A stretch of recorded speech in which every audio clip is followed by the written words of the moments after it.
If you're using CapCut on your PC and want to log out of your account, you're in the right place. In this quick tutorial, I'll show you exactly how to sign out of CapCut on desktop in just a few seconds. This is useful if you're switching accounts, troubleshooting login issues, or just want to make sure you're signed out properly. If this video helps, please hit the like button and subscribe for more simple step-by-step tutorials like this. Alright, let's jump straight in. First, open CapCut on your PC and wait for the app to fully load. Once you're on the main screen, look to the top right corner of the window. You should see your profile icon there. Right next to that profile area, you'll also see a small swap or interchange icon. This is the button you need to click.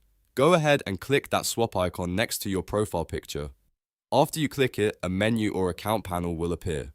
In that menu, look for the option that says Sign Out. This is the option that will log you out of your current CapCut account on the PC app. Click Sign Out, and CapCut will disconnect your account from the desktop app. If prompted to confirm, go ahead and confirm the action. Once that's done, you'll be successfully logged out of CapCut. That's really all there is to it. No complicated settings, no extra steps. Just open the app, click the swap icon next to your profile in the top right corner, and choose Sign Out. If this helped you out, make sure to give the video a thumbs up, subscribe to the channel, and turn on notifications so you don't miss the next quick tutorial. Thanks for watching, and I'll see you in the next one.